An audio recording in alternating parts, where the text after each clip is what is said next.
It's the cold hard truth.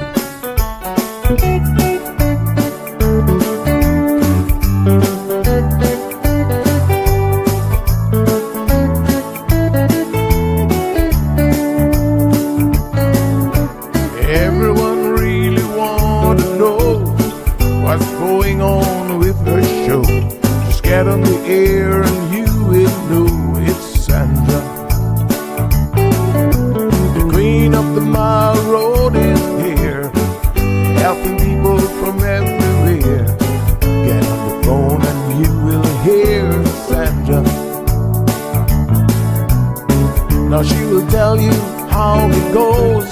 Now don't you ever step on her toes, 'cause you will hear the cold hard truth from Sandra. They say she's the hero in town, helping people from all around. You get a call, your money is found, it's Sandra.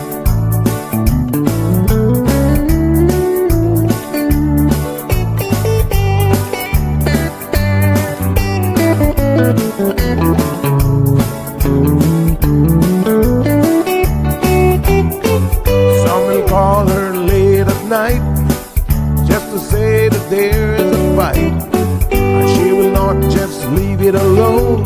She'll get up and call on the phone, and when politics starts on her show, everyone really wants to know the way the things will really go with Sandra.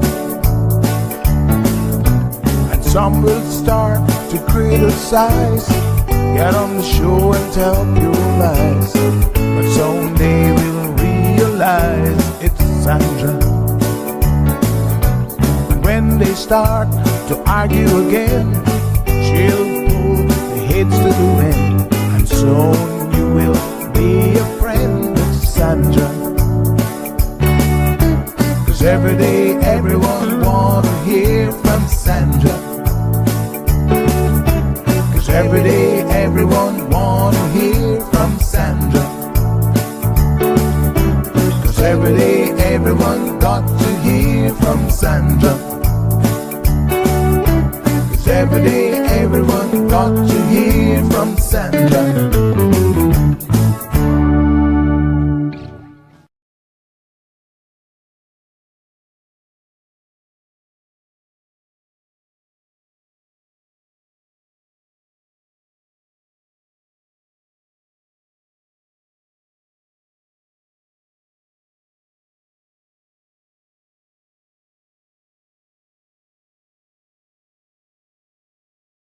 Good morning, good morning, good morning, folks. Happy Friday.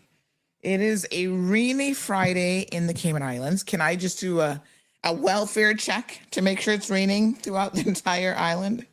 That's not the right word that we're looking for. A weather check, status check. West Bay, where are my West Bay folks at? Are you guys getting a little bit of this liquid rain as well? It's nice. From last night, it was thundering, and from probably around 10:30, I could see that we were going to have a rainy night coming our way. And look at this. It looks like it's going to be an all-day event. Nice and wet out there. So, folks, please, I encourage you to take your time on the roadways. And let me just see here. Yep. We're going to get going. So West Bay, East End, I'm assuming it's raining as well. And let me just see here. We're sending out a survey, future population survey, SurveyMonkey link. I've sent that this morning. So please, if you're in the channel, would you be kind enough to participate in that for me? That would be fantastic. And the link is now being sent for today's segment. We have a Ministry Matters segment today with the Honorable Ralston Anglin, and he's going to talk about a combination of education matters and also finance. So please stay tuned for that as we wait for his arrival in the studio. It's a busy Friday around here. We got a couple meetings lined up. And yeah, summer months are quite busy. It's just because it's summer, it's no less busy for me. But then you're juggling, kids being out of school and their time to make sure at least they can have some productive time during the day and not in front of the TV and that sort of thing all the time. So one of our summer projects is definitely working on math, multiplication in particular, trying to get her to the stage where she knows them like the back of her hand. I should say better than the back of her hand. And then reading. So there is a reading challenge that her school gave her, little fun things to do around reading, like reading an audiobook, reading in the car, reading outside, going to the beach with a book, so she's trying to go through her summer list of being able to say that she's accomplished all of these different little targets, like reading in the library. How many kids no longer even go to the library? Can I tell you? It is a thing. The library is like, oh my goodness, like a relic these days. So many kids have no concept of what library life is like. Remember when we used to go in the old-fashioned system of looking up content in the library? I actually can remember what was probably my first visit to the USF library when I was there. And trust me, that was a long time ago. We're talking about, when would that have been? 1990, my apologies, 1991. And I distinctly remember trying to figure out, what was the library card system even called? There's a name for it. We used to go and how to find a book. Nothing was electronic in those days. There was no computer to tell you, oh, it's down this aisle and it's here, whatever. And you had those librarians, they were like a godsend, right? They knew so much about the public libraries and the library spaces. And so I remember opening up the little boxes with the cards, yes, and going through them and being utterly confused at points. And trying to figure that life out. It was very, very interesting. Anybody ever remember these things? Oh my goodness, these kids don't know how easy they have it in this day and age. My. But anyway, things have changed quite a bit, and you've got to keep up with the times as parents. It's not how we were raised. Dewey Decimal, is that what it was called? That could very well have been it. Yeah. So, yep. Let me see here. But yeah, I mean, those were the days, honey child. Those were the days. All right, we got a caller calling in. Good morning, caller. Good morning, Miss Sandra. It's called Rolodex. I can't hear you. Say that again. It's called Rolodex. The Rolodex. No, the Rolodex. The Rolodex was no man. The Rolodex was like how we kept names and addresses. Oh, yeah. okay, so This was a slightly different system. I think this person is right when they say it was the Dewey Decimal System, but you actually had to pick out these little. They had them organized in little containers. And depending on what section you were in, you had to pick it out and then try to go through it and figure out exactly where the books were. I thought it was the Rolodex. You kind of remember that, right? So thank you. Somebody shared a little picture with us going down memory lane. Yeah. Thank you, my darling. Bye-bye. All right. But imagine how life has changed. We don't even have Rolodexes anymore. Oh, my goodness. But remember this? So the Dewey Decimal System is primarily used by public libraries and school libraries in the United States and worldwide. It organizes books by subject and discipline using a numerical system from 000 to 999. Uh-oh, caller, you got a lot of feedback going on there. Hello? Hi, caller. Uh-oh, you gotta organize that noise for me. So yeah, the Dewey Decimal System. Oh my goodness. I was all kind of confused when I first got there and trying to find, books. Yep. And you had to buy books. Physical bookstores, I feel like, are almost a thing of the past. I was so tickled pink some months back when I discovered that Tampa, unlike Miami, still has a couple decent bookstores, Barnes and Nobles.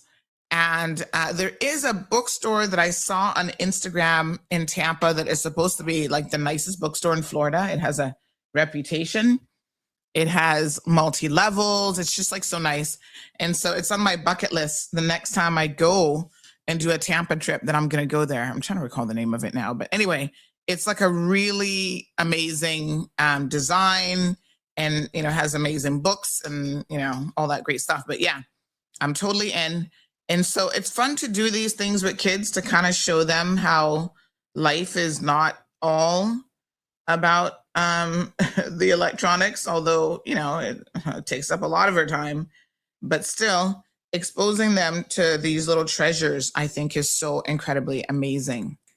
Making them pick up a physical book. And the weird thing is, I think I'm at that age where personally for me, I kind of transitioned, I obviously grew up with physical books, but I love an ebook.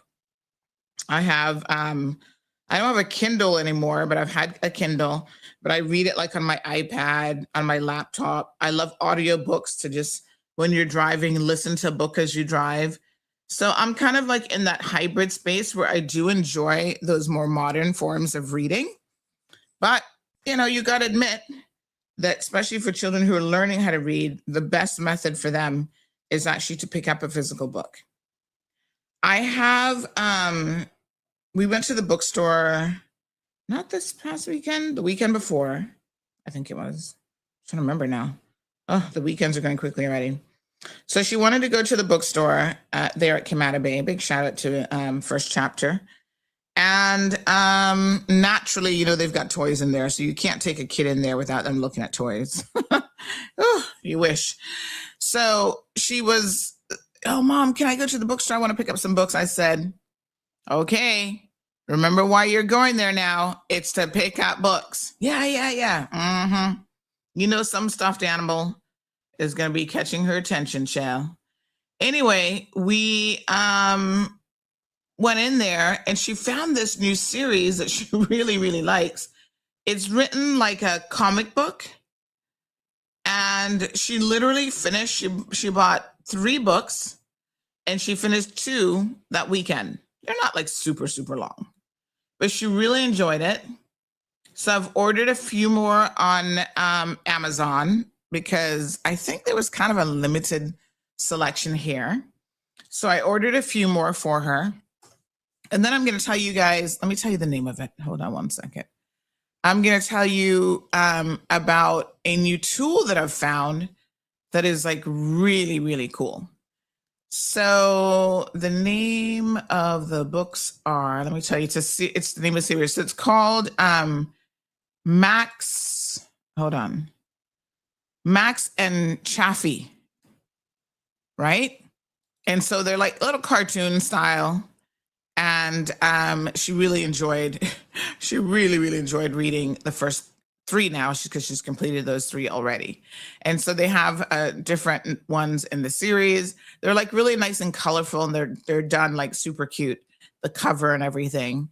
And, she likes, I do notice that because she kind of has a bit of an artistic flair, she likes books, and maybe this is all kids really.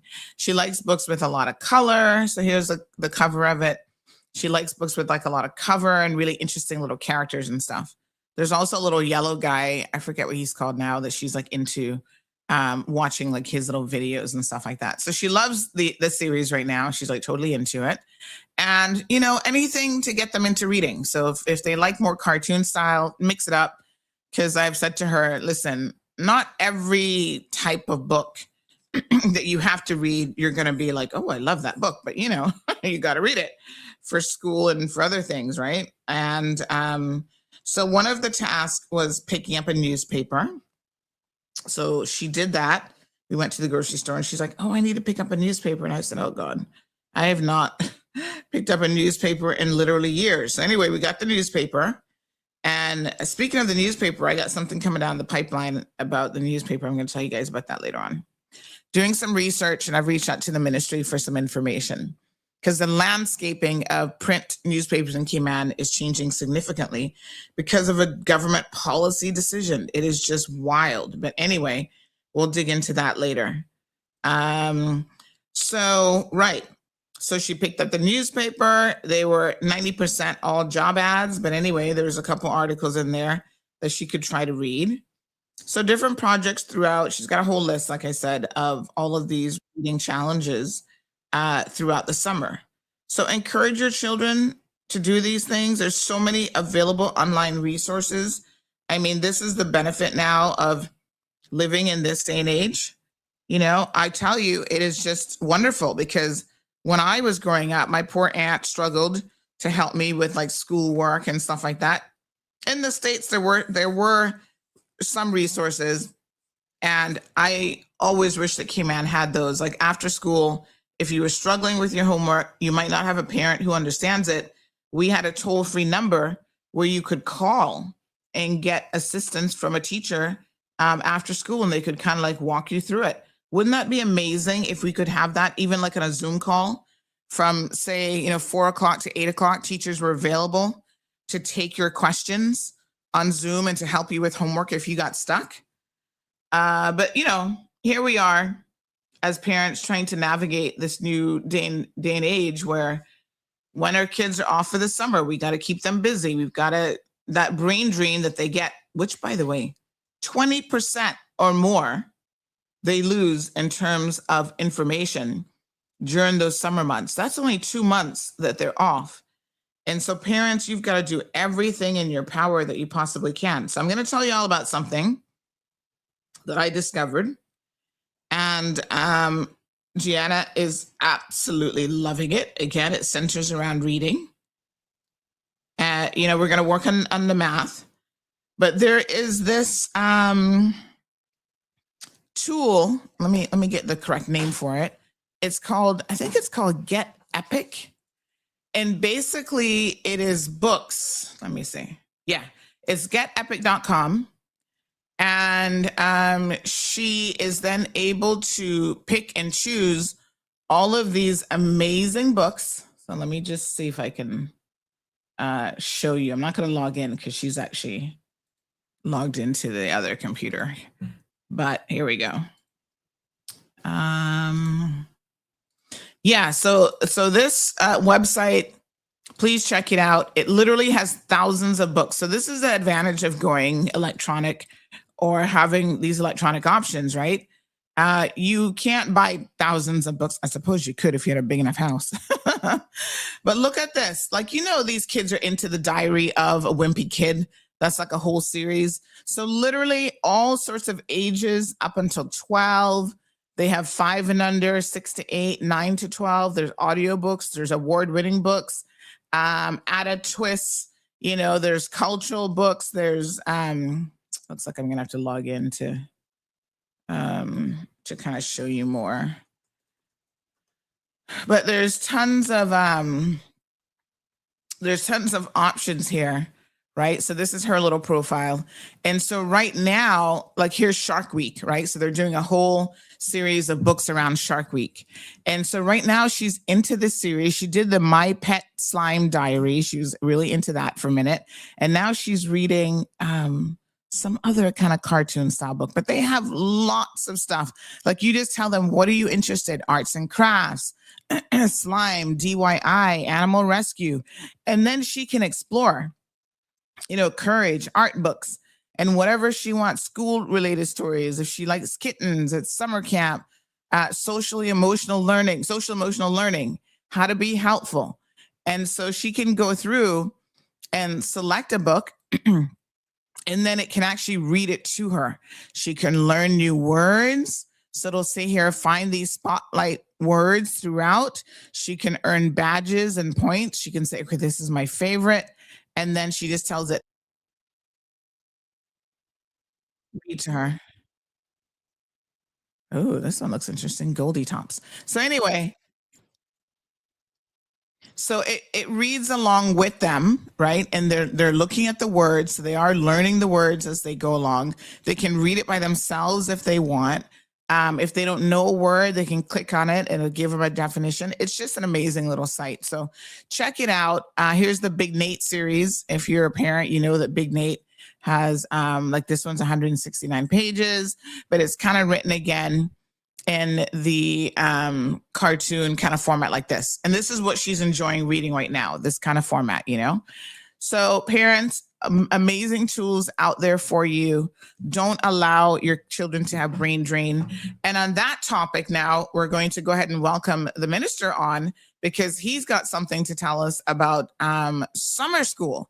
So I'm very, very tickled pink to have that discussion, which is quite in line with what we were just having some conversation around here. So please put your virtual hands together and welcome the Honorable Ralston Anglin, who's Minister of Education and Training, as well as Finance. And we're going to get to some financial things a little bit later on in the show. So good morning, Minister. How are you?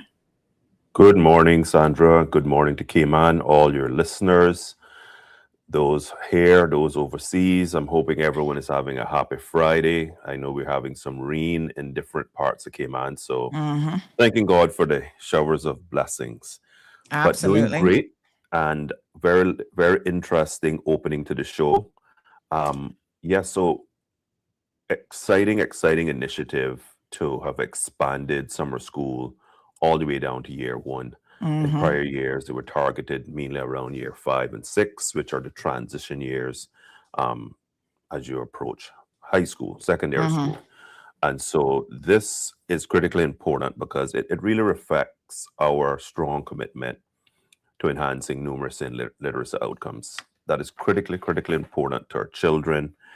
This targeted intervention to our government schools ensures that we're reaching those who need the support most. And so this year, we're estimating that it's going to be around 725 children across our system who are going to benefit from this expanded program, up from just around 300 last summer. Summer learning loss is a real thing, Sandra, and when children are out of school for such an extended period of time, unless you are being actively engaged, and let me take a pause there.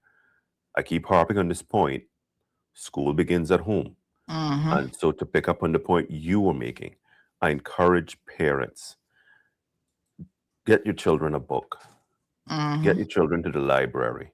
There's so many different options that we have in this small community that a lot of times we overlook them, right? We overlook the fact that we have district libraries and our children, it's a safe space for our children who can then go in and take a couple of hours out of the day and read and continue to be engaged and actively engaged in their learning. So I just want to ensure that parents understand and remember it's not just summer camps. It's not just leaving your kids at home. Try to ensure that your children are really meaningfully, actively engaged in pro-social activities and things that will ensure that come September, that summer learning loss is really, really diminished. But most importantly, Sandra, this targeted intervention is really about trying to ensure that we get children on level, to the standard that they should be performing at for their age. And that commitment is something that's key, and foundational literacy and numeracy skills in a child's early education journey are critically important to their life outcome. And, Minister, I was just saying how much brain seepage children have during those summer months. I know that it's literally only 8 weeks for most of them, 2 months, but they lose upwards of 20% of what they've learned. So if you're not reinforcing it, it's almost like the first quarter of them returning to school is remedial because they're having to, start all over again. And I think a lot of parents recognize it where they don't remember certain things. They struggle with some of the core basic things if they don't keep that brain active. It's like any other, I think we forget that the brain is like any other muscle. As they say, if you don't use it, you're certainly going to lose it, right? That's And right. I'm really, really pleased to see that government is involved in trying to make options available for parents, because not all parents have the resources. Although, as I was just demonstrating, there's so many amazing resources now that are online, that some are completely free, some are very, very affordable if they're not free, having access literally to thousands of books online that you can sign up your child. There's a subscription for this particular one, but there are lots and lots of viable options to keep your children engaged academically throughout the entire year, and really to make learning fun so that it doesn't seem like, they get the full 2 months off, and then when it's time to go back, oh man, mom, I don't want to go back to school. You hear all sorts of things. I also feel like if you keep it going throughout the summer months, it just becomes an ordinary part of life that, okay, we're going to have to do some math exercises today. We got to go over that multiplication table again. So this expanded access summer school program, I think, is fantastic. And, tell us how it actually works for children. Is this something that parents now need to go signed up for, or The yeah? parents would have already been contacted for the children who Okay. have been selected. And I encourage all parents to access this, right? Every year that it's been put on, we have not had 100% participation. So Okay. I'm encouraging every parent who's been contacted by their school, by the Department of Education Services, please ensure that your child participates. This is Mhm. not a punishment. This is an investment. This is a critical investment in those 725 young lives. This is a Mhm. key investment by us. I mean, we've reallocated. We're not reallocated. Sorry, we in Finance Committee um, approved an additional just over $1 million to put this program on. Mhm. This is a key investment, right? People are right when we look on and we say, especially during the economic environment we currently have, where fuel prices are still high, where cost of living is still high, we understood that this not only will benefit our children educationally, but Mhm. this takes 725 families and Mhm. provides something that will keep their children active, engaged, and those parents won't have to worry about what those children are going to do during the day during this month of July. Mhm. I also want to say, Sandra, that this is something that we're looking at expanding in the future, right? So Mhm. this is my first year of being able to take a big step back and start thinking about the different things we're going to do to support our students throughout the entire year. And Mhm. so I want to ensure that we clearly understand that when these choices are made and students are chosen, I want to ensure that parents really take advantage of this focused instruction, small learning environments where we're bringing everything together to enhance teaching and learning around our literacy, numeracy, STEM, Mhm. to ensure those children are better prepared come this September, God willing. Um, Mhm. Sandra, I know you growing up in the States is very used to the whole concept of summer school. Yep. We Mhm. want to, by next year, just continue to grow the amount of students that it's available to, Mhm. and ensure that we continue to help bridge that summer gap for students, for their families. Let me also say, Sandra, I've said this a few times, but I want to reemphasize it again today. During this term, Mhm. I am looking from a policy standpoint at everything around our system. Mhm. So I don't want anyone to say that this comes as some shocker. I've said it at least twice on your show. I know Mhm. I'm going to say it again today. We're even looking at what the academic year looks like, and thinking through whether or not we ought to shorten the summer months and redistribute those days into a longer Christmas and a longer Easter break. so that you don't have this 10-week break that causes such a disruption in a child's education journey. The fact is, let's just say we were to reduce summer to 6 weeks. The average family doesn't go on 6 weeks vacation anyway. That still is going to give parents and teachers more than enough opportunity to be able to enjoy a solid break, but at the same time support our children more. Learning loss is real. Our teachers see it every September when students return, how much catching up you have to do with children. And when I heard you say it a little earlier, that's absolutely right. So many children are spending the first 4-8 weeks of the term just getting back in the groove and getting reconnected with their learning. And so I want to reemphasize that the point I made earlier. We have district libraries. Take advantage of them. There's reading challenges across numerous libraries in our country. Take advantage of all the resources we have. I think a lot of times, Sandra, without really thinking through how blessed we are, we complain, well, we don't have this, we don't have that. But when you really think about how much resources we have for such a small community, it's incredible. So parents, let's keep our children engaged. Let's keep them safe. Let's use our libraries. Let's get our children reading. Let's ensure that they're still being actively engaged in learning and keeping that brain. You said it right, Sandra. The brain is like any other muscle. If you make it just do nothing, then it's just not going to be as strong, right? So just as you're going to go to the gym 2 to 3 times a day. Sorry. No, sir. 2 to 3 times a week. 2 to 3 times a week. If you're being good. 2 to 3 times a week, parents. If you're gonna invest that amount of time in keeping all of your body strong, then do the same thing for your children. Let's get them to libraries. Let's get them reading. Let's ensure that they are taking advantage of these opportunities. Right.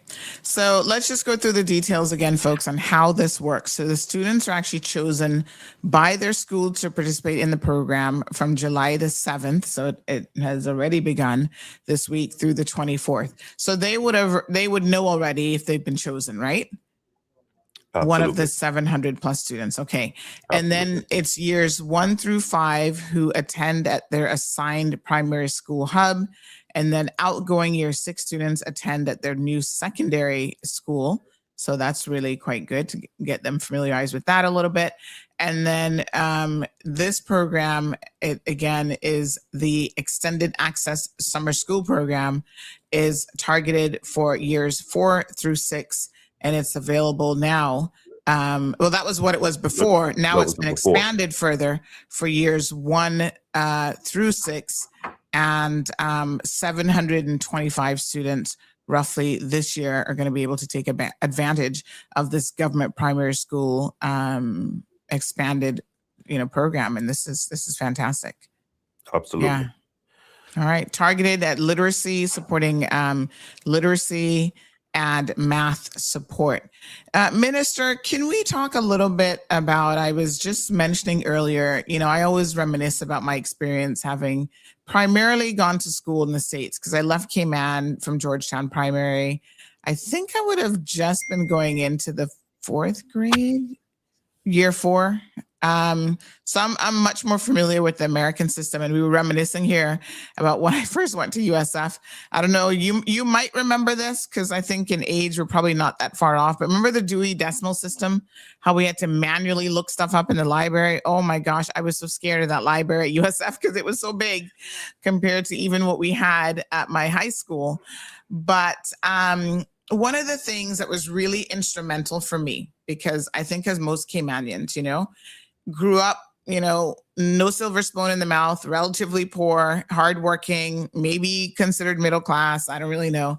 But, my aunt didn't have the intellectual resources to be able to help me a lot with my homework.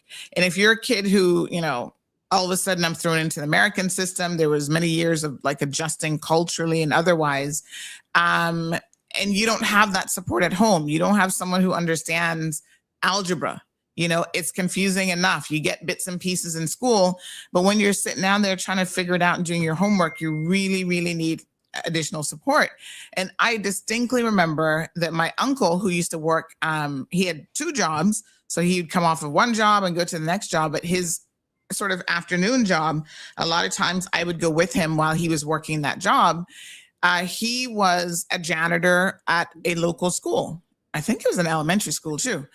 And so I would sit there in the lounge, you know, while he was working and whatever, and try to like just complete and get my homework done. But we had a toll-free number, and you can imagine how many years, I'm going to be 53 this year. So this is a long time ago. We actually had a toll-free number that any kid could pick up in the Hillsborough County School District and call and get support. And on the other line were teachers. So you'd call in and you'd say, okay, I need support with my science project, or I need math support. You know, they had the basics.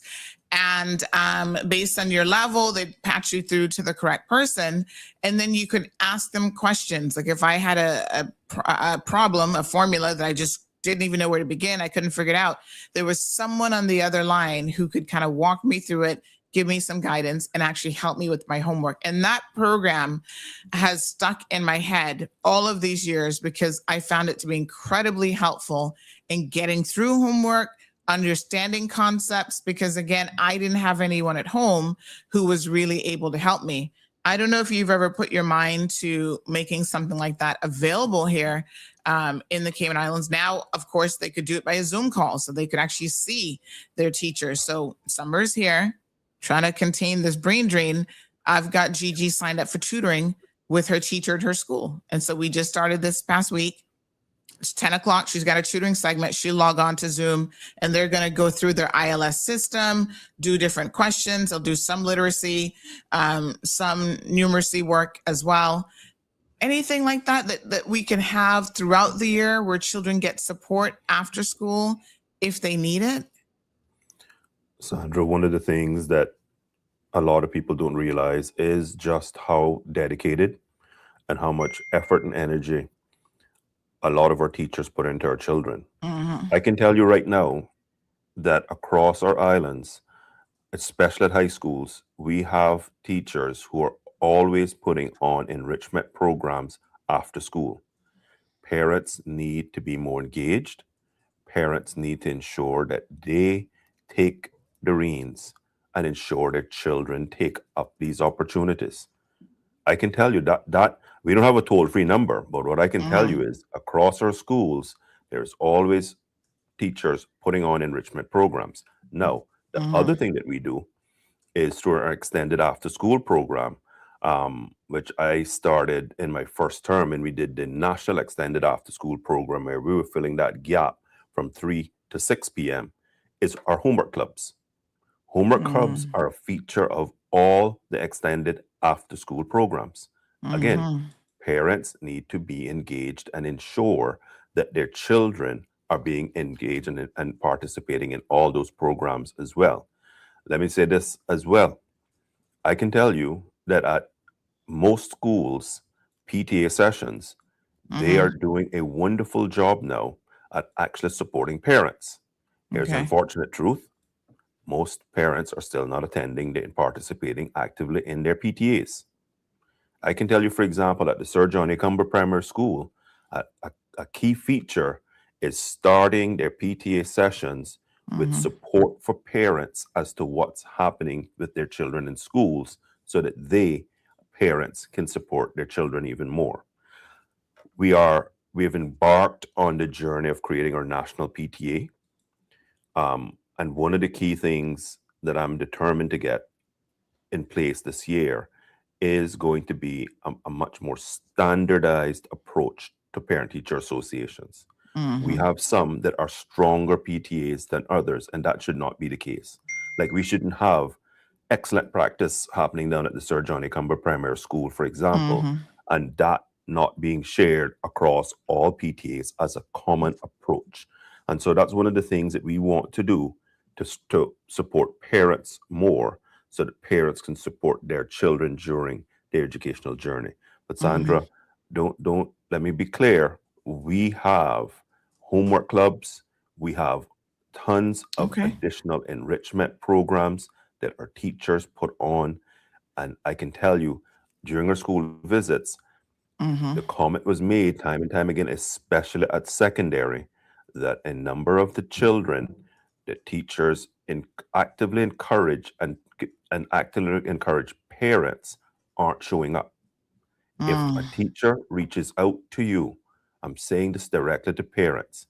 If a teacher reaches out to you around your child staying up, coming back after school, they're not doing it as a punishment. They're doing it to support your child.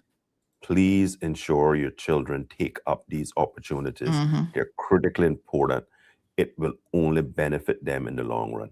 So whilst we don't have an 800 number, Sandra, I can tell you Yes. across our system, thousands of hours are being put in every week. When you add it up across our system in extended after school programs, homework clubs, voluntary enrichment programs that teachers are putting on. And again, I want to thank our teachers because they put so much effort into our children. I think a lot of times we might see the one bad example that and then make a mountain out of it without recognizing that the vast majority of our educators and our education professionals are every day adding so much, pouring so much into our children. And PTAs, let me encourage them, once we get the national PTA off the ground, let us ensure that parents get out to your PTA sessions, participate in PTA. It's not just something else for you to do. It's a key investment in yourself and your child's future. Yep. Wonderful. Absolutely wonderful to know. And if the resources are there, you only have to take advantage of it. So Anthony, good morning. He says, I'm sure shortening the summer break would be a welcome statement by majority parents and spreading it across the summer semester. Now, this change, would this affect the private school? Because I know a lot of times there's very close alignment with what happens at the private school level and what happens in government public schools. Are you anticipating the private schools to follow suit, or would this just be a decision that would just impact the government public schools? Sandra, let's not get too far down the track. Okay. I have said, and I'll say it again, when we're talking about reform to benefit our children, the point I'm alerting parents to is we're looking at everything, and this is an option that we're looking at. Now, it's a strong option, but at this stage, no decision has been made to do this. But the point I'm making is we're turning over every rock.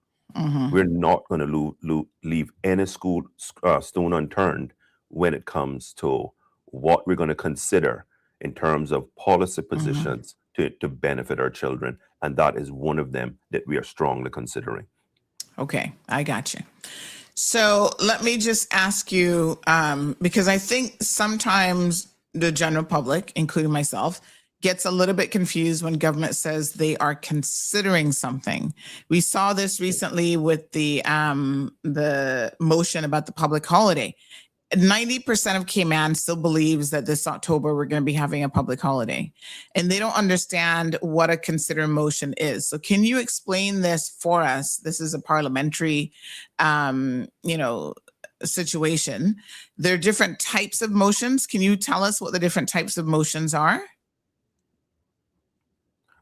So, Sandra, a motion is always something to consider. So it's always something to consider. That's why it's a motion. The motion then, to give effect to the motion, the government then has to do something with it. So during the debate, the government either accepts the motion or rejects the motion. Well, obviously, if you reject the motion, the entire idea falls away. If you accept the motion, the government then has to go away and consider how to implement and give effect to the motion. And so, to your point, whilst that motion was accepted, it certainly wouldn't be for this October. Like, we could never spring that on the public, right? The public needs to know how to plan. And not only that, the other thing that we made very, very clear is the timing would be something we would consider, and we would also look to see how we could incorporate it, that it could be a key feature in our education calendar. And so the thought process is we would want to time it in such a way that it would tie to a midterm break. And so it would be a much more of a natural break for parents and schools anyway. So that's how the debate ended, and certainly that's the research we're going to go away and do. Now, let me give you another one. The whole motion around limiting social media. Government has to do a lot of research to give effect to that, because that would be a heavy piece of legislation, right? So some motions will take literally probably 6-12 months before you could even give effect to it. So it really depends on what the motion asks government to consider. A public holiday, pretty simple one. You decide if you're going to do it. If you're going to do it, when are you going to do it? What's it going to be named? Pick the year you're going to start it. Announce that publicly so it gets on the government's national holiday register. Companies can plan for it. Schools can plan for it. The community can plan for it. When it's more complex and involved, as I said, things like considering limiting social media to children under 16, that takes a lot of research and ensuring that when we were to put a bill before the House to do this, to give effect to it, then that would be a considered bill that would be very thoughtful, and one that would have the give the potential positive outcome that we're all considering. And so that's the other thing. Some motions require a bill at the very end. The one for a public holiday, that's simply an order. That's an order that cabinet can do. So the instrument to give that effect is relatively simple. So it really is the nature of the motion, and then what government has to do to give effect to the motion. I'll tell you another one that's relatively simple. We've already put in place the increased allotment for Caymanians who are returning via an airport in terms of your duty-free allowance. So that order has already gone into effect. The motion that simply needed the minister responsible for border control to simply execute an order, and that order then gives effect to it, and therefore that is what the legal basis then that people can bring an increased amount of value, of items duty-free into Cayman. And so Okay. And I do want to ask you just a quick question about that. I know we're going to talk about some financial matters here this morning as well. So let's take just a few more comments. And of course, phone lines are open, folks, 936-2626, if you have a question that you'd like to directly ask. So Anthony says, can the minister state if etiquette, such as the fundamental behaviors and manners required to maintain a respectful, inclusive, and productive learning environment and dress, be part of the summer syllabus/program? I feel like that should be part of, school curriculum, full stop. So one of the things, for those who would remember the last time I was minister, that I spoke a lot about, and actually one of our key speakers that we brought in to open our education year during our Welcome Back to Educators was a renowned educator out of Canada. And she rolled out what she called it was character education.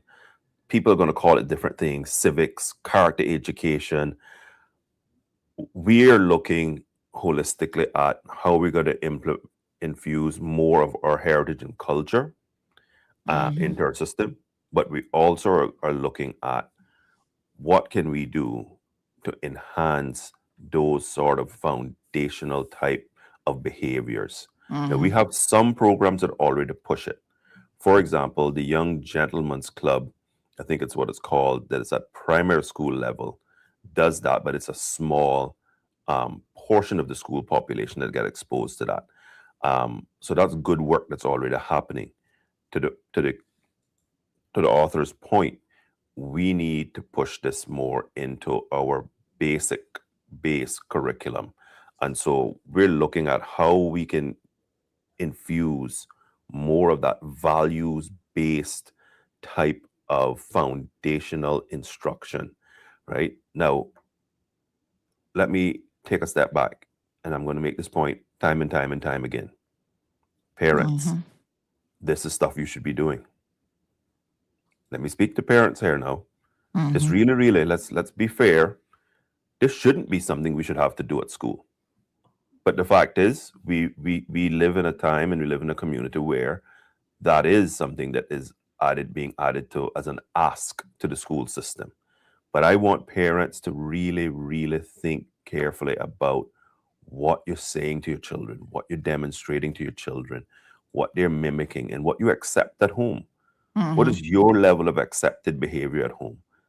I have heard a number of people talk to me recently about discipline in the schools.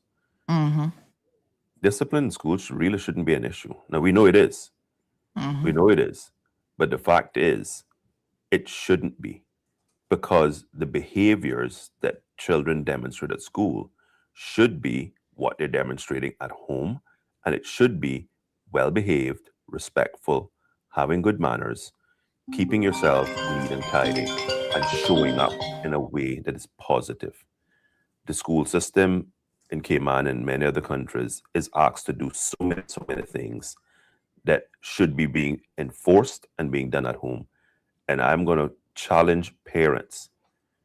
The minute you start talking about discipline at school, please look at your home and decide, what does discipline look like in your home? What does etiquette look like in your home? And we can do a lot better by our children. That's just a fact. And so this isn't something that costs anything. It doesn't cost a cent to ensure that your child is disciplined, that sure your child is behaving appropriately, dressed appropriately, carrying themselves appropriately. That's something that's for free. There's no bill attached to that for a parent, Sandra, and listeners. So we really need our parents to really be more actively engaged in all facets of our children's lives. But to the author's question, yes, that is something that we're looking at, about how we're going to infuse more of that just and interweave it throughout the curriculum, so that we are ensuring that those children who are not having that happen at home is actually seeing it in school, having it modeled in school. Yeah. All right. We've got two callers on the line. Miss Wanda says, yes, parents and families are the best advocate for their children. Caller number 1, ending in 9565. You're up first. Good morning. Hi, good morning, Miss Sandra and Minister. Sandra, I'm not hearing I you. have a quick question. Oh, Hi. Okay, I'm sorry. hearing you now. You're hearing me now? Okay. Yep. Yes, ma'am. I sent a message. I was inquiring whether the school would be able to accommodate children who are interested in attending the summer school program if certain parents did not permit their kids to attend who got the approval letter. Will they just leave the spaces unfilled? I reached out to the school and asked, if my daughter could attend, and they say she exceeds the eligibility criteria for the program. But I believe, if you have parents that didn't make use of this amazing opportunity, and you have kids that is, want to learn, and you have parents that's here supporting their kids that want to learn, and they're doing good in school because they said she was above the benchmark. Do they just leave the spaces unfilled, or can, they offer the opportunity to a child that has been reaching out, asking? It's a great question. Thank you so much. So the way in which children are selected, Minister, it's based on their academic performance, and I guess it shows that they need a little bit more support.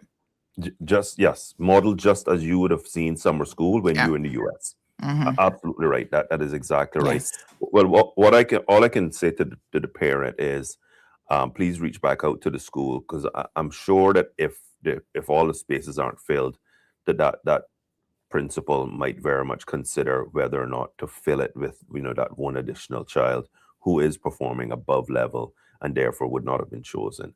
But that's an excellent question, and I know the team is listening, so that is a key part of why we come on these shows, is you hear feedback, and so certainly I will ensure that at least our principals are considering that once all the spaces aren't filled. But Sandra, the other great thing around etiquette that's happening in schools right now is when we started the Education Ambassador Program. We got it off the ground mid-school year, and we really didn't get it into schools the way we wanted to for this academic year. But certainly next year, this program is going to have a much, much higher impact. And it's where whoever wins Miss Universe Cayman Islands will be the education ambassador for our system. And that is part of why we are so excited about that program. Is they will be going into schools and speaking and demonstrating etiquette to all of our children, not just our young ladies, but all of our children, because it's so important for children to see these sort of behaviors modeled for them, right? Because what's etiquette? Etiquette isn't just getting up on a whiteboard and talking through what etiquette is. For the most part, a lot of learning happens by demonstration. And so that would be a key part of or one of the key outcomes and benefits of that program in our schools as well. All right, we've got another caller. Good morning, caller. Welcome to the program.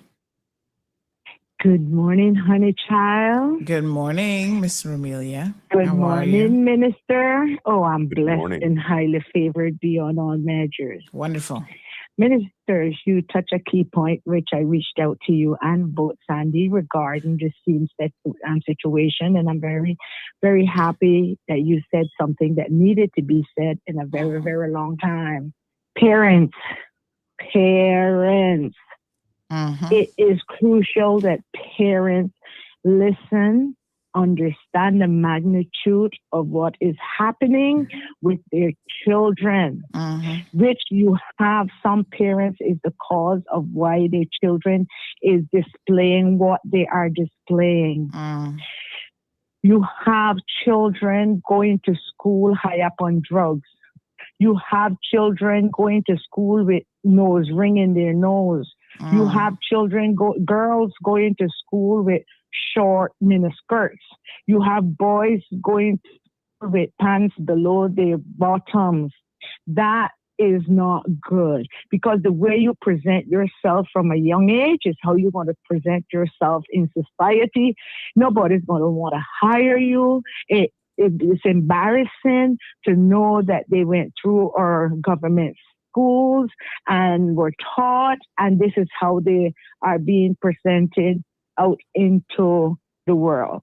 Now, the parents have a lot to do with it. They should make sure, overlook their children before they leave home. You have some going with some despicable hairstyles. Looks like just how they get up out of bed is how they attend to school. When I was going to school, we had to be neatly groomed. You had to have, boys had to have their hair cut neatly. Girls' hair had to be combed neatly. That's not today's day and age. And I think our morals have flew out the window. We need to get it back if we're going to shape our children in the right way. And we need parents on board to assist with this, because at the end of the day, who's buying those big pants that they're dropping below their buttocks? Who is buying those short miniskirts that if they bend down, you see hallelujah square? I mean, come on. Parents can do better with the way that they bringing up their children and allowing their children to present themselves to school, right? This needs to stop. But also, we have the police. The police plays a big part and a big role in this as well, because the children comes in the neighborhood, they leaves home, goes to other neighborhoods and get the ganja, smoke it, go to school, and hear what happened. Security guard get kicked or box. Teacher get hit or box. Come on. We should not be having our children entering school high on marijuana.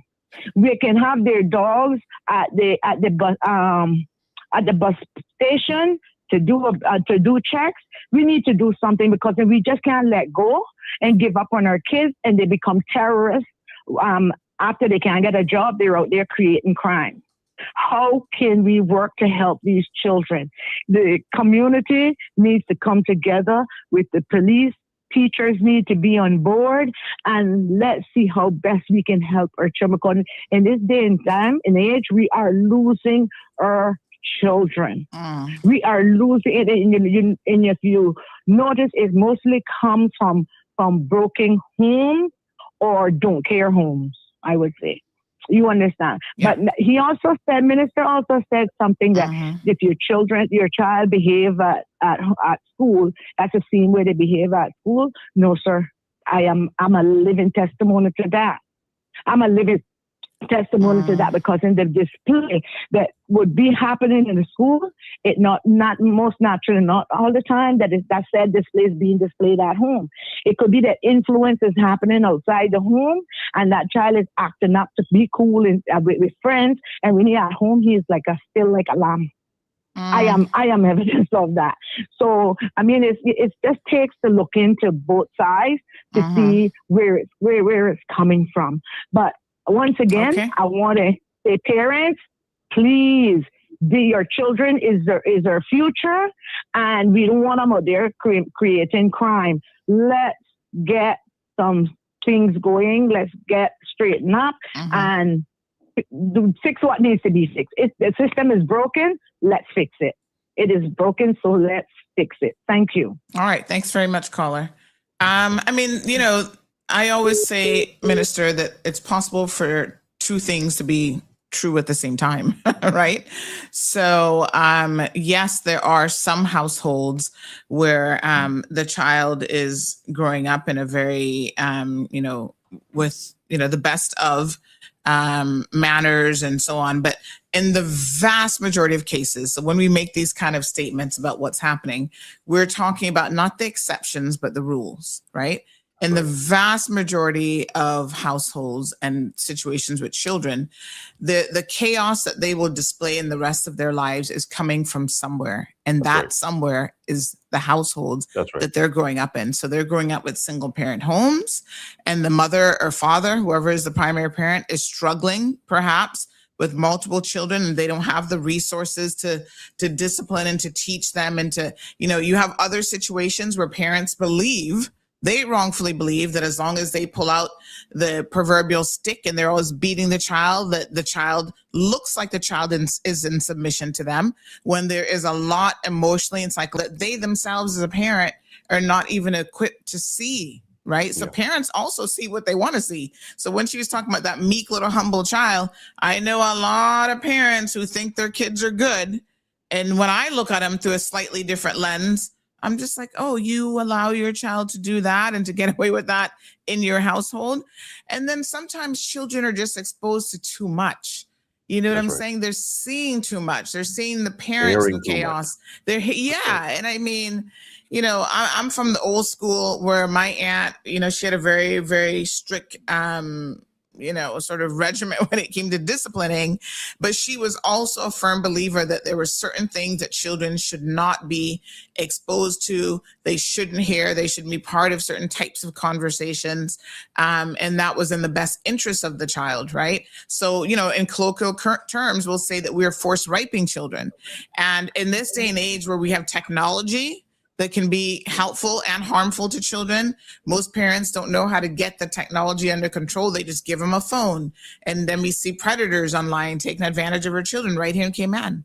They just let them get them gaming systems. They, because again, everybody's stressed out. Parents claim that there's not enough time in the day to try to work to pay all their bills and mortgages, and they're having technology babysit the children.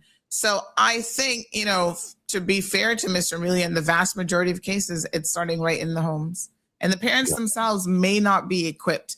Can we just talk about for a second? Because I operate under the assumption that if somebody knows better, they do better. Again, majority of cases, right? We're talking about the average person. So I also know what generational trauma and chaos looks like. And a lot of these parents, we can preach to them till we're blue in the face about they have that responsibility. They need to do better. They need to step up to the plate.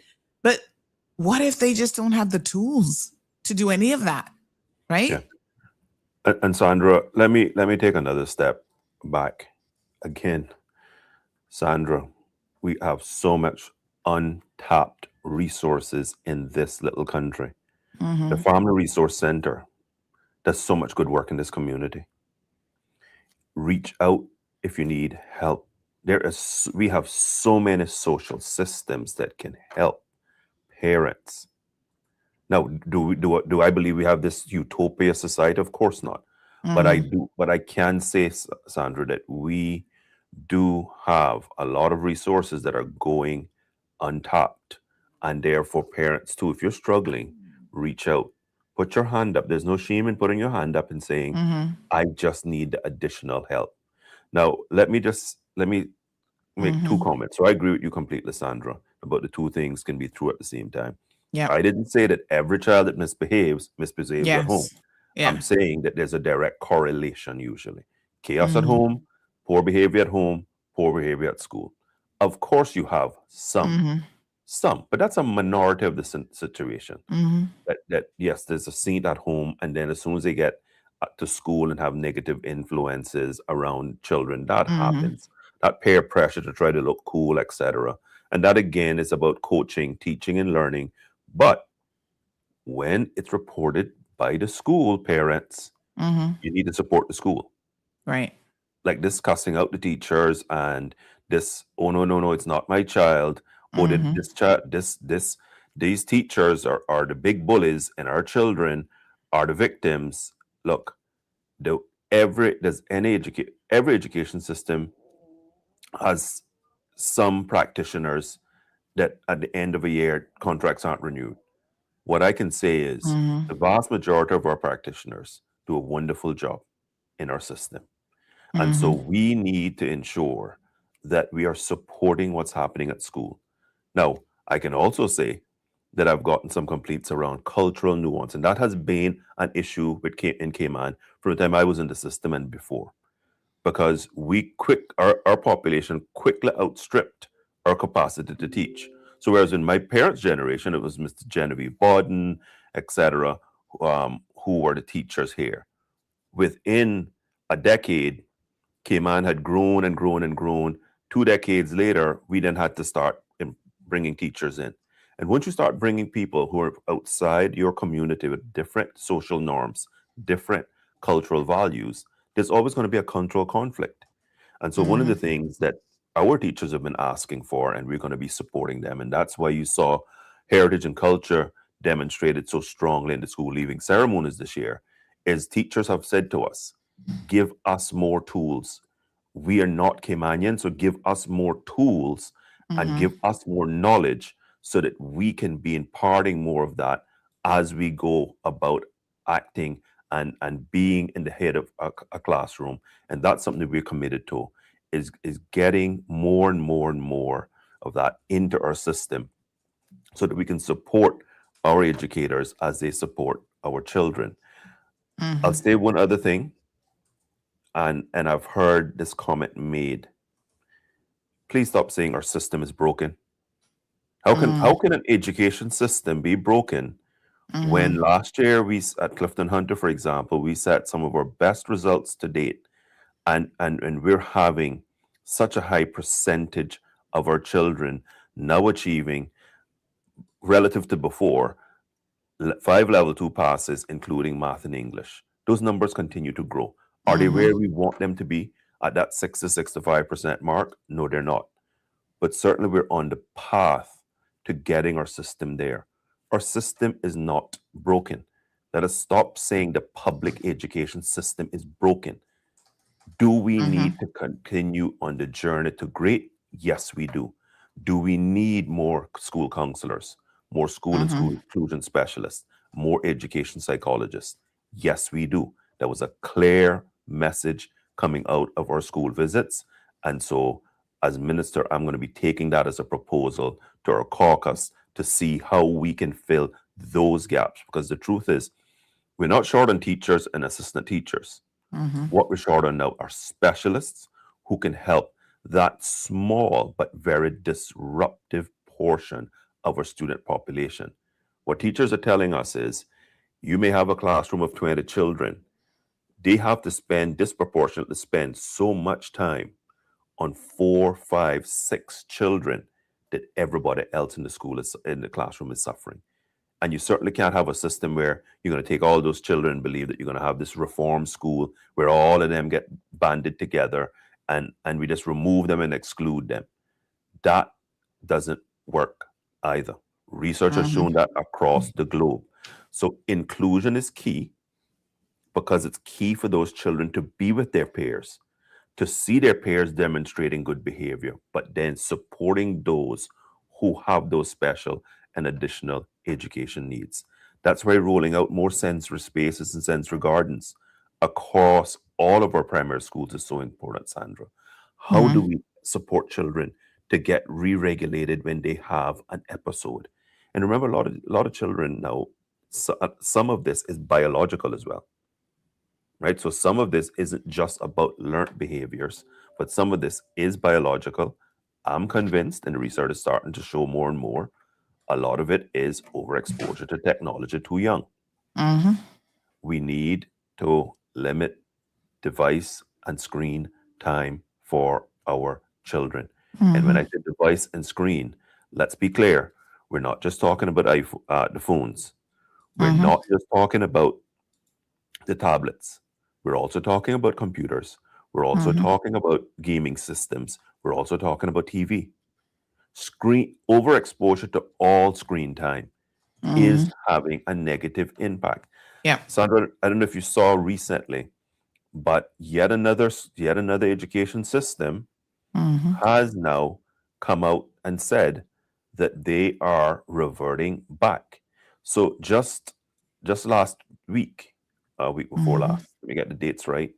On June 19th, Reuters reports Norway is imposing a near ban on generative AI tools by elementary school pupils and restricting their use in the education of older children to prevent negative impact on learning, the country's prime minister said on Friday. And so we have to stay ahead of the curve. And this is one of the things that I've said to the team.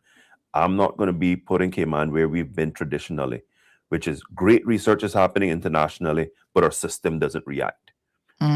We have to really up our game around what is the device policy going to look like in our system, and what is the technology position going to be. What has been proven, and the US has shown this recently, and most of their school districts are now moving away from one-to-one device, outright one-to-one device free access policy, because they've shown where their national averages are down. Look, it's a direct correlation. Traditional learning is still critically important. It's still critically important to get basic numeracy, basic math, more reading, more books. That is something that we are committed to doing to ensure that those benefits come to our students. I can tell you, Sandra, also that now that we've concluded the school visits, every single teaching body railed against this one-to-one device policy as it has been implemented. What they're telling us is they want laptop carts so that those devices can be left at school, sent home when it's needed for homework. Because the fact is, what is happening is lots of children are, first of all, breaking them on purpose, showing up with them dead, knowing that would then sort of get, quote unquote, try to get out of the lesson. Children have ways and means of getting around so many things. And these are the things you don't think about when you roll out these systems and these policies. And so we are committed to ensuring appropriate levels and uses of technology are there, because our children have to be prepared for the world.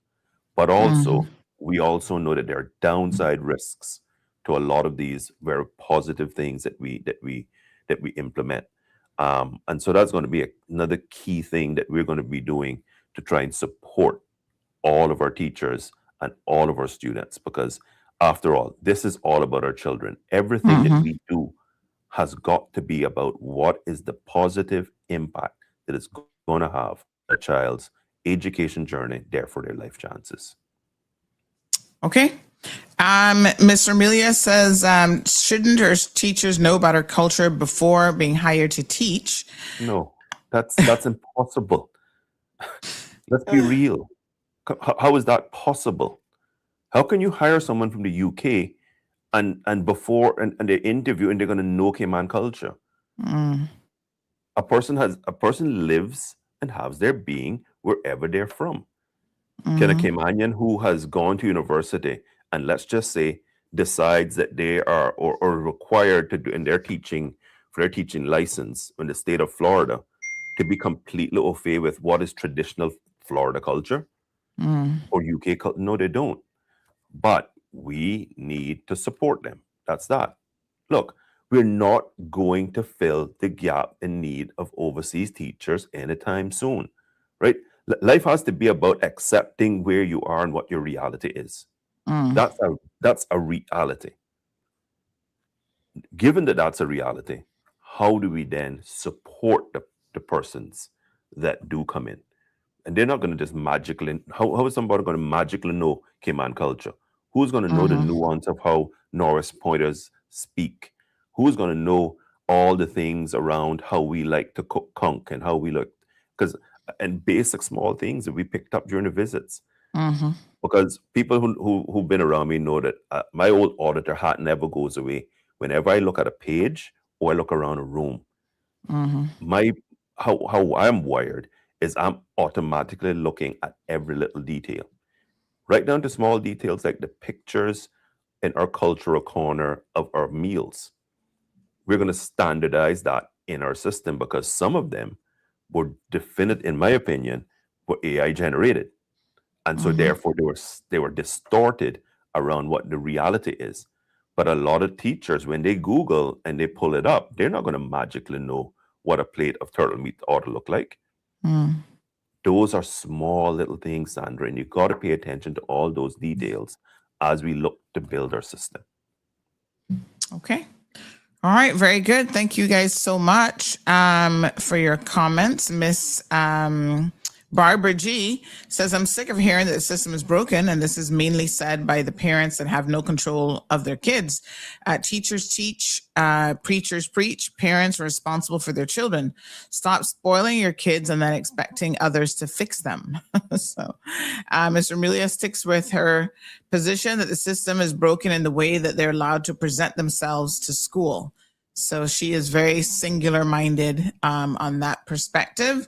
Ms. Juanita is talking about behavior on school buses, saying that, they show up, stink of weed, and you can't say anything to them. And if you do, you're being investigated by DES and lay off work until you've been investigated because you said something to the student about their behavior. It's unfair. The homes is the problem. So are we having some serious issues on school buses? So Sandra, I can give a little peek behind the curtain on this. I had all of the bus operators in for a meeting 2 weeks ago. Okay. Apparently, now I hope you're sitting down, Sandra, because I was blown away when bus operators reported to me that supposedly somewhere in Cayman, somehow, they were told that they could not have cameras in our buses because apparently that was invading some privacy rights of students. Here's what I told them. I told them, first of all, because some of them have in their newer buses have cameras, but have deactivated them on the basis that this is what they were told. I told them in no uncertain terms, get those cameras turned back on. I have also, and they're also going to work collaboratively around acquiring systems around a safer busing initiative that we're rolling out.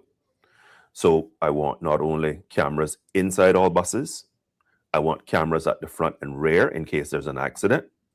I want cameras where possible on those wing mirrors so that, again, we can see what's happening on the roads in the event of an accident. I've also said to the bus operators that I want them to, well, they voluntarily said that one of the things they're looking at around their system is to ensure that it's also GPS tracking and can tell when their buses are going at inappropriate speed and breaking the speed limit, because that's a complaint that I've gotten. Small, but a small subsector of school bus drivers who seemingly believe that speeding is okay. So what we're doing is ensuring we're working collaboratively with our busing providers, Sandra, to ensure that our buses are safer.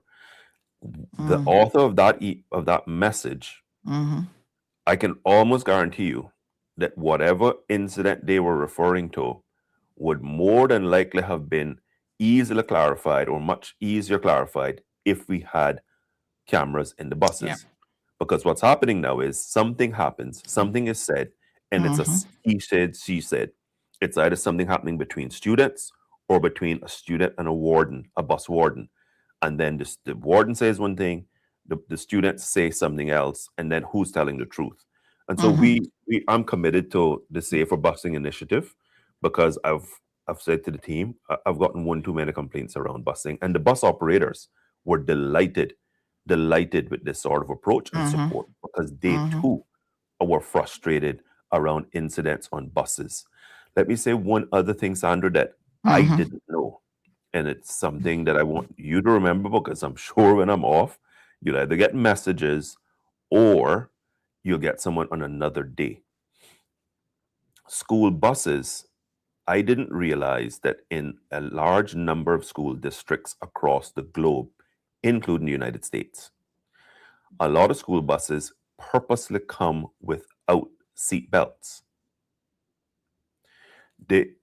How school buses are constructed, I can't remember the exact term right now, Sandra, and I'm sure somebody will message and say what it is.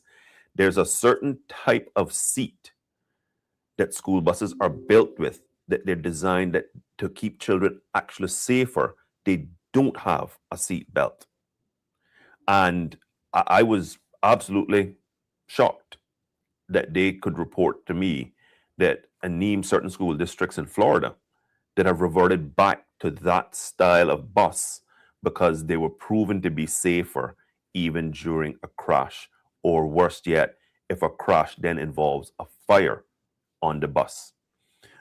So what I can say to parents is our buses, the buses that we're importing, that the bus operators are importing, are all buses that are approved by a school district.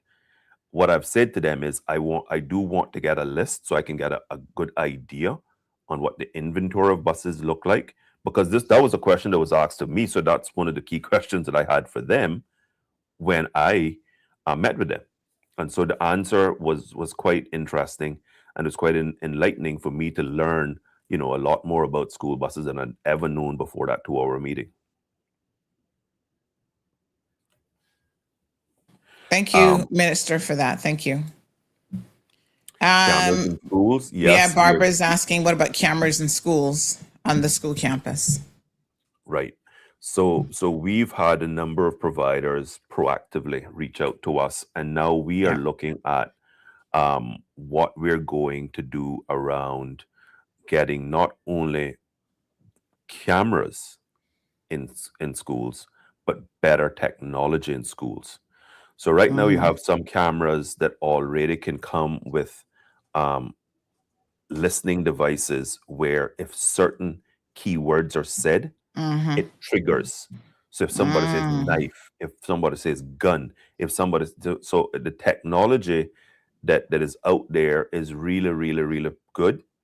And so we want to start using that more in our schools to ensure that too can help our teachers and our principals manage their campuses. because we already use canine services around trying to ensure that drugs are kept out of school. Now, it's a challenge. It's an absolute challenge. I'm not going to sit here and sugarcoat it. It is a challenge, but we are continuing and we're upping our game best we can around trying to keep illegal substances out.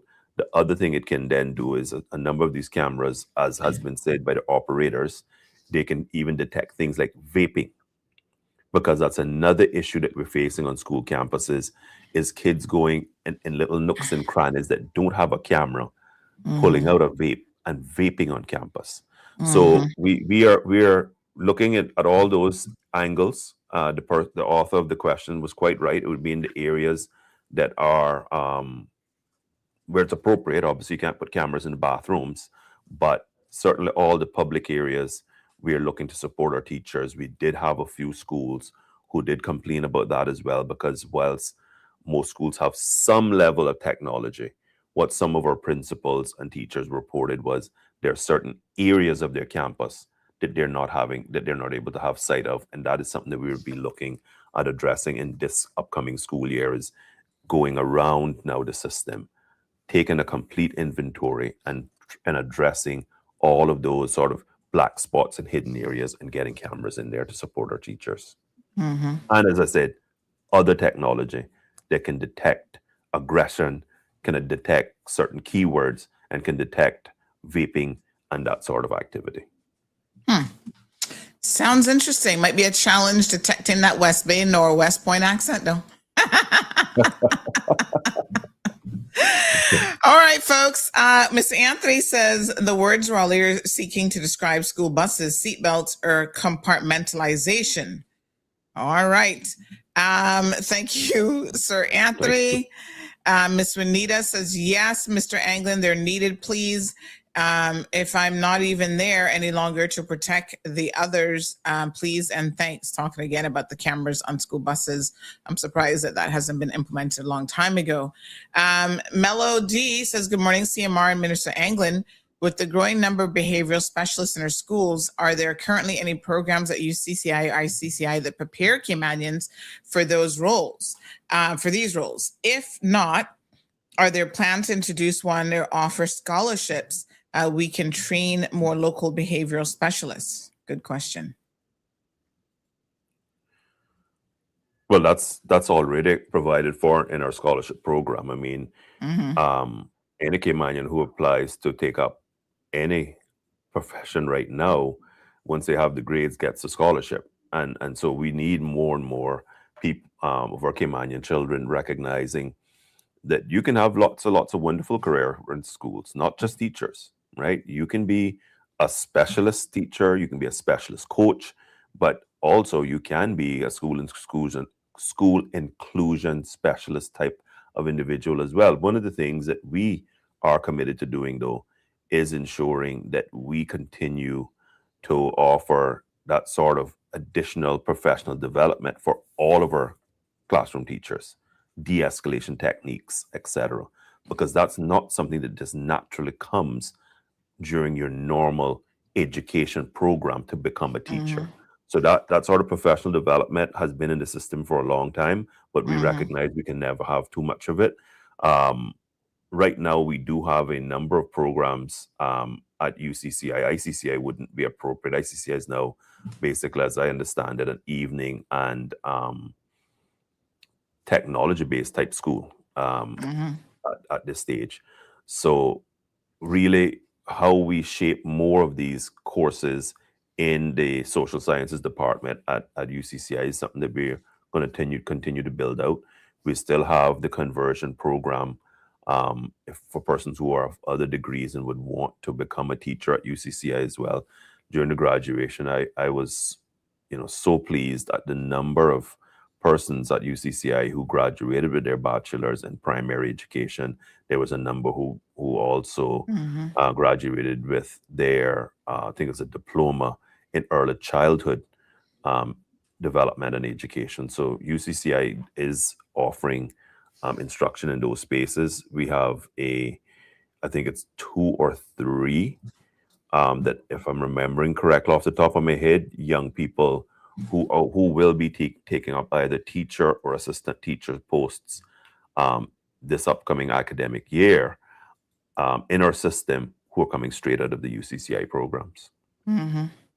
Wow, wonderful question. And again, these are sometimes resources and programs and scholarships that, you know, the community simply does not know about. And this is why this Ministry Matters segment is so important for the various ministries and sometimes the ministers themselves to be able to come on and discuss exactly what is happening under their respective portfolios. So thank you so much, Minister, for that. Someone sent this to me earlier in the week. This is the school list, and every single year, as we get ready to go back to school, the teachers send out these lists, and they are crazy. And I was noticing a comment here on Instagram from Last Lap 345 that says, so question, how are we going to survive with that CUC bill, back to school supplies and school uniforms that we're struggling? These lists are exorbitant. And of course, the question always is, do students really need an entire stationery store to be packed up and ready to get back to classes in August?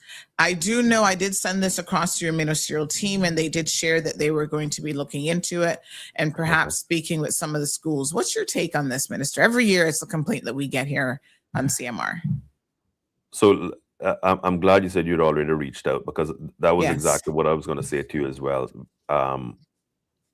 This has been something that has been complained about for a long time. What I will also say, though, is that one of the key focus areas for us this year is better support for our teachers. I can't believe that, having been away from the system for 12 years, and the fact that in those 12 years, every year other than COVID, the Cayman Islands government has generated a surplus. Every year we vote the necessary funds to support our teachers, yet supplies is a huge issue. And so I've said to the team, I don't need excuses. I don't need a blame game. We have to fix it. I suspect, now this, Sandra, let me be very clear. I suspect that part of the reason that some of these lists may be a bit exhaustive is also teachers and schools reacting to the fact that we in the system has not supported them the way they need to be supported in ensuring that they have the requisite supplies in their classrooms. I am still, at every single school visit, teachers are still going into their pockets to buy supplies. Yeah. That is crazy. It's wrong. It has to end. It's just foolishness, right? Yeah. So I don't know how much that impacts this, but certainly if you've already reached out to the team, then that's good. And I'm sure I'll be able to speak to them a little bit later and see exactly where we've gotten. What I can also say, not that this is something that is a guarantee, but as I know it, there are tons of organizations out there, service clubs, the Civil Service Association, certainly my office. We've done our back to school supplies drive now every summer for the last, I think it's like 5 years. And certainly we're going to be having that again this year for those families who are struggling. I know that there's many MPs that are doing it, because I've already gotten requests for other supplies that they're bringing in, some that don't quite fall in the exemption of being duty free, that they're bringing in as part of their back to school supplies drive. And so that is certainly something that we are going to be doing. I think I can speak for just about every MP that they'll be doing it as well. But yeah, we need to look at the list. That's just the reality of it, and ensure it's appropriate. Yeah. Okay. And I do want to say that I know that most of the MPs, again, they'll give out backpacks with sort of a basic supply kit, and that's been something that's been done for many years. But if you are a parent like me of only one child, And sometimes my husband, I don't know where he'd be finding these things on eBay, but he seems to get all sorts of amazing deals where he can get a lot of pens and more than Gianna would ever use in probably her 12 years of school. Share that with other parents. You can break up those big packs and make a donation to your local government school. I mean, I don't know what the formalities are to make a donation, but I'm sure we could reach out and find out more from the department. But yeah, I mean, we can help each other. So, some parents have 4 or 5 kids. Yes, they're struggling. 4 or 5 sets of uniforms, 4 and 5 sets of, school supplies. So I think that as members of the community, there's so much more that we can all do to sort of help each other. If you know that there's someone in need, I'm always donating because we go through books here that, geez, bought that book for her for the first grade and she never even wrote in it. There's no need to throw that away. That's a perfectly good workbook. Donate Sure. it. The public library always appreciates donations of books and stuff as well. So this person has the following comment. They said, "Good morning, Sandy. When children are not conforming to the public school rules, is it mandatory for the parents to attend a school meeting to address the issues?" That was the first question. So, Sandra, unfortunately, we don't have the powers of arrest. And even at that point, are you really solving an issue? And I don't say that facetiously.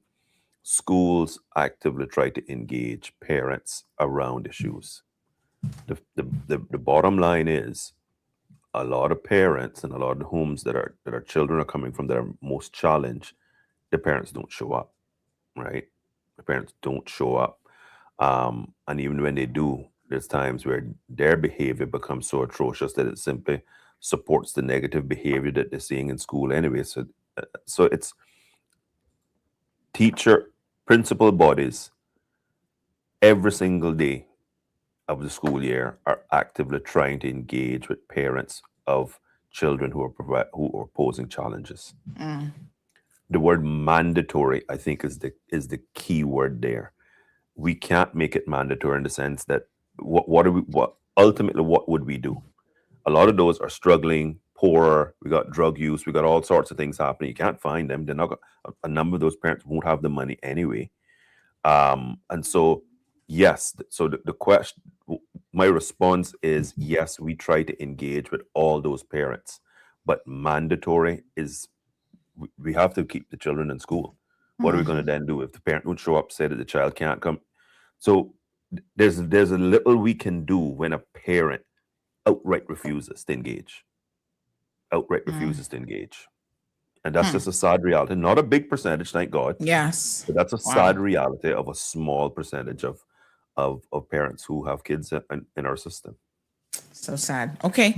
Next question. What do the primary schools do for children that are falling behind? Do they get extra lessons after school? So obviously we started off today talking about the summer school program that has now been expanded. So that is but one example, obviously, of what this ministry is currently doing. But throughout the rest of the school year, Minister, what's in place? So we have homework clubs at our schools. Those are run during the extended after school program. I'm going to encourage parents, get your kids engaged.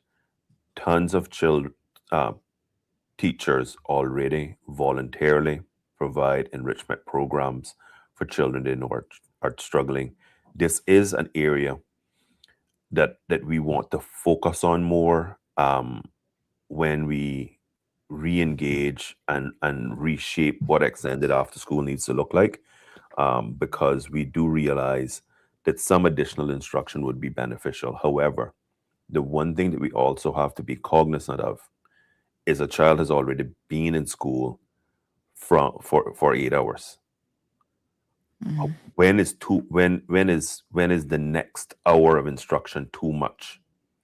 There is a human capacity issue, Sandra, right? We're dealing with little human beings. So it's not as simple as saying, well, they're behind. They've already now been through the school day. Let's keep them back for another hour or two because we can give them more instruction.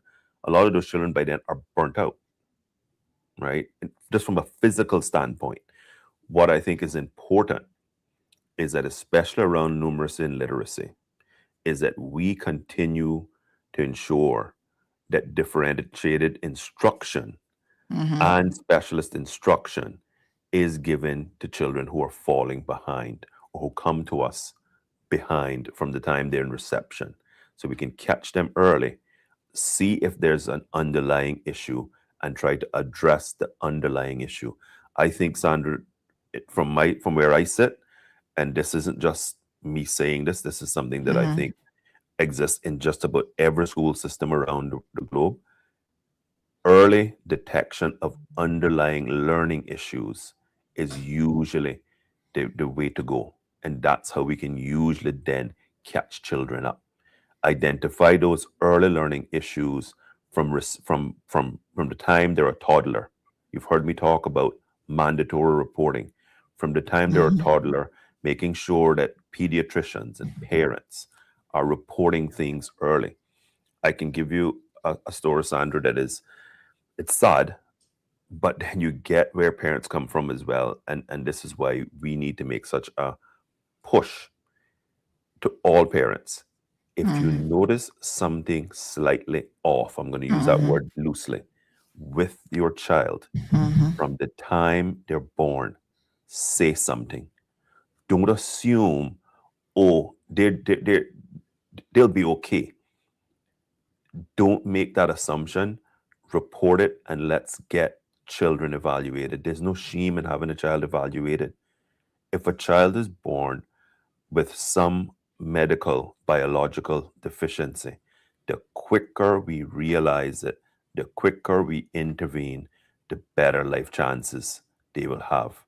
It's no sense you not saying something to someone when you've noticed that your child has not hit certain milestones, and then they're 3-4 years old, and we're then on the back foot trying to play catch up. That sadly is what's happening with too many of our children as well. So extra lessons, yes, there is homework support clubs, etc. But as I said, I think we need to be very cognizant that it isn't just about, oh, let's give them more school in a day.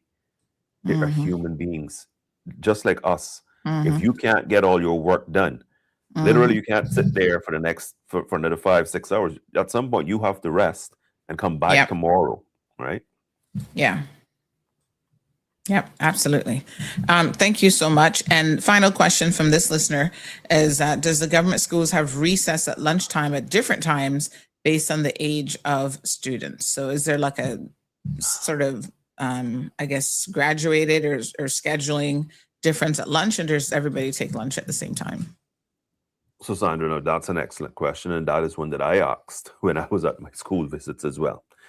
One of the things that we are very cognizant of is around school management on school campuses, especially in high school.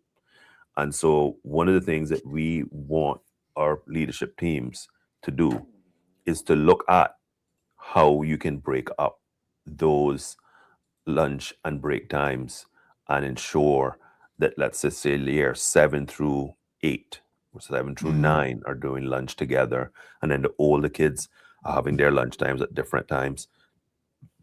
That is something that we certainly have said to our leadership teams at high schools that needs to be addressed, because it does pose certain issues around bullying, etc.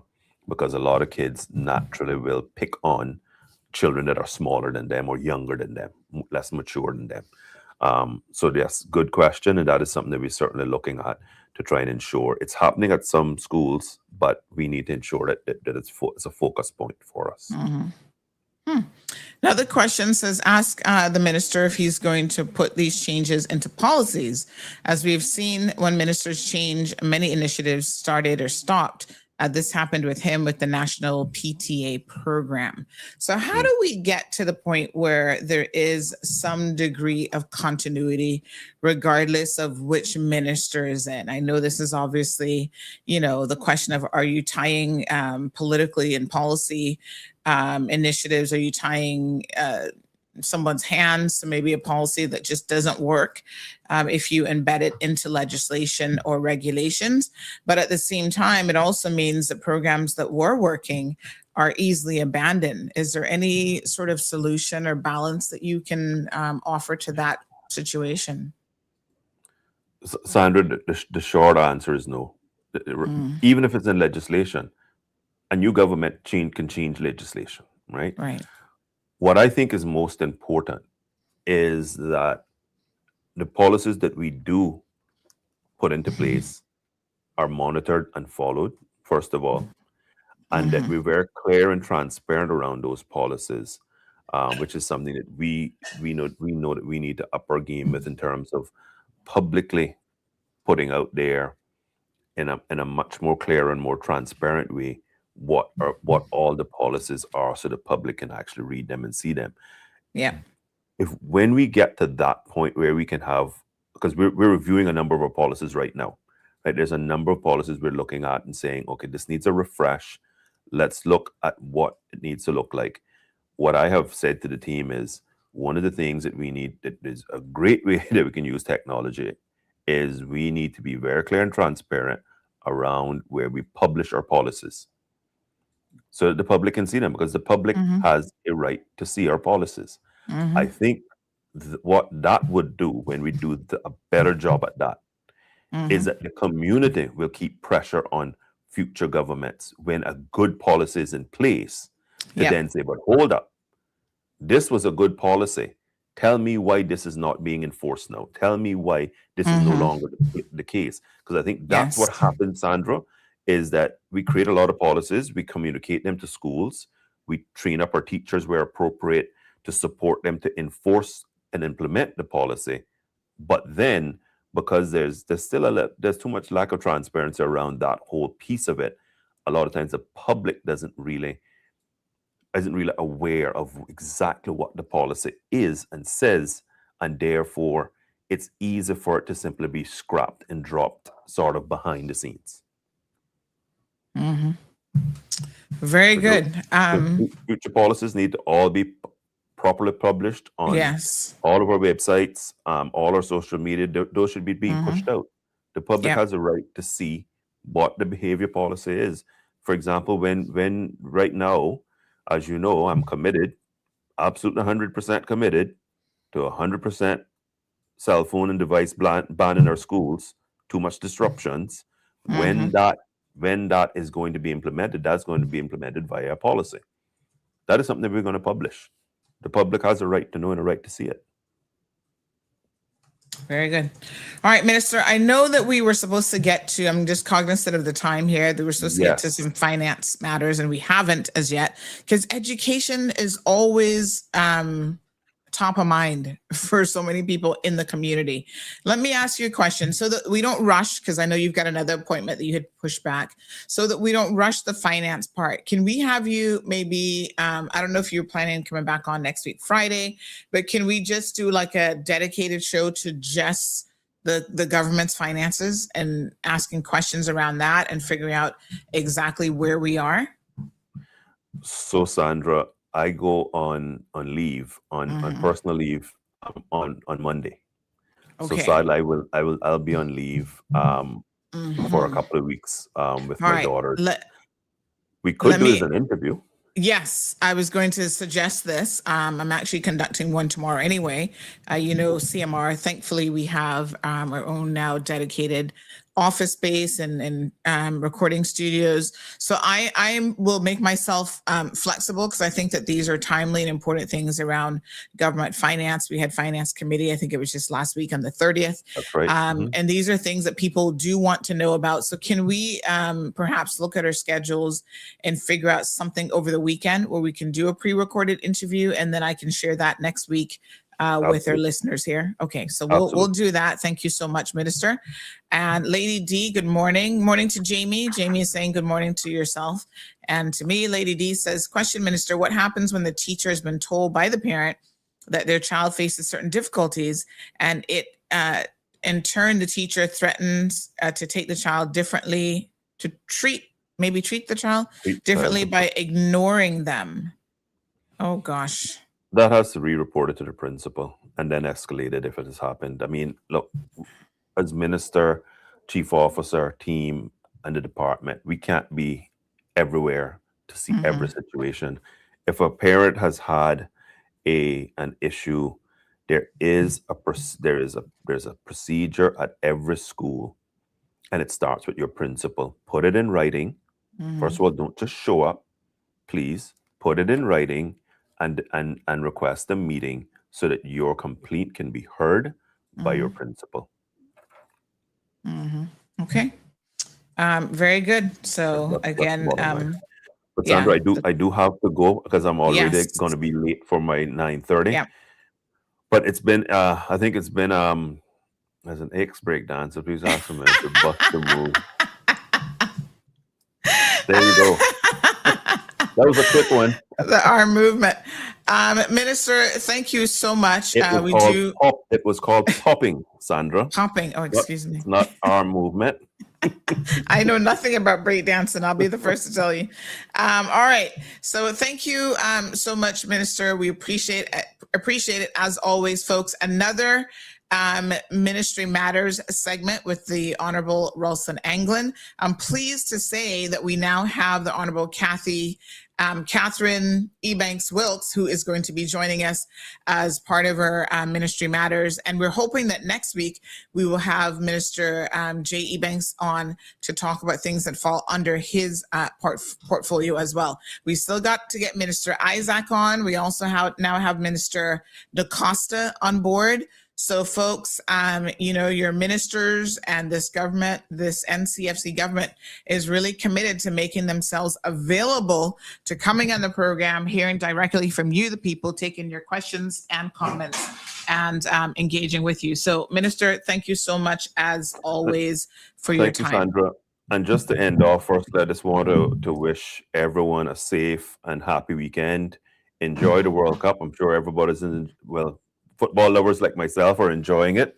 Yes. This is the great time of year, so it's been an outstanding cup so far. But I also want to just say publicly how wonderful it was for us as a ministry to have hosted our individual send-off for the now former Deputy Governor, Frans Mandison. Wish him well in his retirement. What was also sad, Sandra, is that a lot of people didn't notice, his wife was an assistant teacher, and she had been in our system at the Sir John A. Cumber Primary School for 20 years. And so she too has retired. I also want to wish well Miss Duini Bennett, who spent 40 plus years in our system, and Miss Charmaine Bravo, who was one of my teachers actually, who also retired this year after 40 plus years of service in our system. So I want to wish all of them a happy and wonderful retirement. Also, Sandra, would be remiss of me if I got off the air without extending deepest and heartfelt condolences to the late Mrs. Honorable Francine Jackson, a national hero. Yes. On behalf of not only myself and our ministry, but of course our community and the people of the Cayman Islands, we mourn that this family, as a wonderful, wonderful lady, has transitioned on, and may God bless her soul and that she rests in eternal peace. And lastly, I want to offer great congratulations to Mrs. Gloria Macfield Dixon, who attended got sworn in on Wednesday and attended her first cabinet meeting. And I can say that she hit the ground running, and I'm confident that she's going to build on the great work that Mr. Mandison started and has poured his life into, and will have our service grow from strength to strength.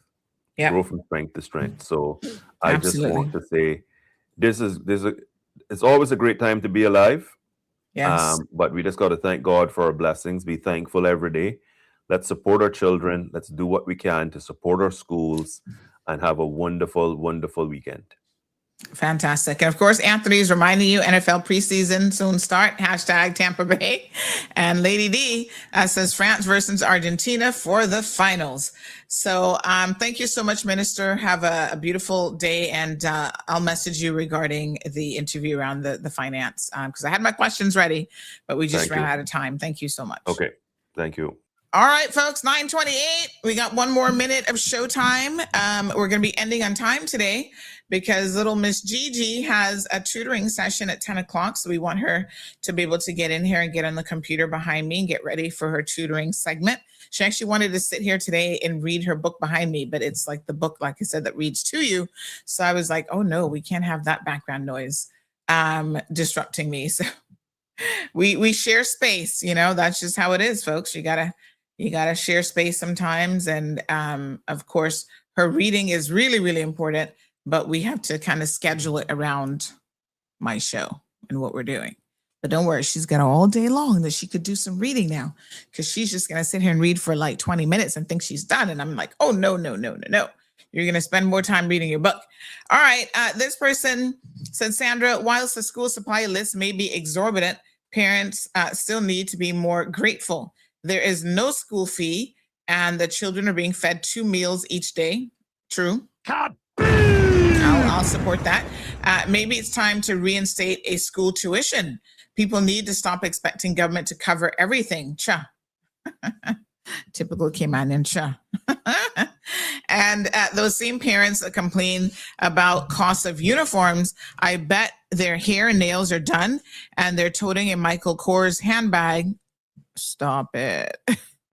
And parents need to do better planning. Start putting a little aside each month for those uniforms that need to be purchased every summer. And I bet they're taking a trip to Miami. My apologies. At least once a year, they can find money for that. Honey chill, probably. Yeah, I mean, it's all about priorities, right? I mean, that caller or listener to the program obviously has I'm trying to still adjust my thing here. They obviously have a fair point. We've got to prioritize. It is important for us to do things like, know what bills are important. Nails are not always important. Shout my poor nails, they be looking jacked about 80% of the time. Every once in a while, I got to run in there and get them done to keep the cuticles a little bit healthier. But I mean, I get it, and I can afford to do my nails. That's not the issue. It's just time and whatever. But yeah, I mean, I get it. Priorities are definitely important. You prioritize the big bills, but then, yeah, you can prioritize the little small stuff. And there's so much that seeps into your budget. I'm still trying to find someone to do like a budgeting show here on CMR and CMR TV. We've tapped into someone. I'm going to try to follow up with them because it would be so amazing to learn more about how to save money and how to, on every single month, there is literally an unexpected expense, something always hitting you that you're like, really? Where did this bill come out from? So these things happen, and I think we have to be prepared. We have to be more fiscally responsible. We have to know about the things that actually eat into our budget. And some of us don't even have a budget. We just rolling through life. As a bill comes up, oops, got to find the money to pay for that. So yeah, I think there's more that we can do, but I think a lot of it also comes down to education and how we were trained. A lot of us were trained with really horrific spending habits, and we don't learn any differently. We don't, unfortunately, appreciate what it takes to be more fiscally responsible. And so we need help. That's what I'm saying. I'm trying to do my part to find someone. And as we continue, folks, to move forward into 2026, it is now July the 10th. We got lots of exciting content coming up for you this month. We've got some pre-recorded interviews next week that we'll be playing, including Marla Dukran and one with Charles Kirkernel of Enterprise City. The minister has just agreed to do an interview. Excited. So we will get that done this weekend about finance. I had all my questions ready. I'm like, yeah, and time. So because CMR now has a recording studios, we can utilize that space in such an amazing way to interview ministers and others outside of the regular search schedule. And it's just great to not have to worry about, well, where are we going to do the interview? And do we have, everything's like pre-set up. We just go in there, hit record, bam, kaboom, we're all done. Absolutely love it. So stay tuned, folks. We're continuing here now 9 years in, rolling towards year number 10. We're continuing to grow from strength to strength. And I'm just so incredibly thankful for all of the things that we've been able to accomplish here with your support. Thank you all so much for those of you who support the platform. And of course, what was I going to tell you? Something else I wanted to tell you. But anyway, got a full schedule today. We've got a couple things going on. And yeah, we're going to just be hitting it hard. There's more news. There's more ways of doing what we do. And innovation is something that is really, really important to us. Our radio license, the application has been in now for several months, and we're hoping that we are now at the place where it can be formally submitted to the board, because there's a whole process of stuff that has to be done before then. They come back with a lot of questions, honey child. Our 50-page business plan was not enough to answer all the questions. And, I don't mind, because I don't want anybody trying to think that I got any special consideration or special favors. I was just like, oh, this is what you do for everyone? Because low key, I know some people in the past who got a license. There's no way that they put anything like this together to get their license. But, times have changed, and here we are. And so we will comply, certainly, with whatever is required of us. The media landscape is changing significantly once again. Miss Magdalene, hey, honey child, how are you? She said, anything free is not appreciated. Check your Caribbean neighbors who have to pay for everything, plus transportation to school, no AC, classrooms, etc. And boy, they be outperforming us. Last night, Marlon and I were sitting here watching the tourism. It's like a tourism little Q&A challenge that they do with elementary school students. They were all like 10, 11 years old in Jamaica. Let me tell you something. Those Jamaican children, excuse me, they outperforming a lot of what I see around here.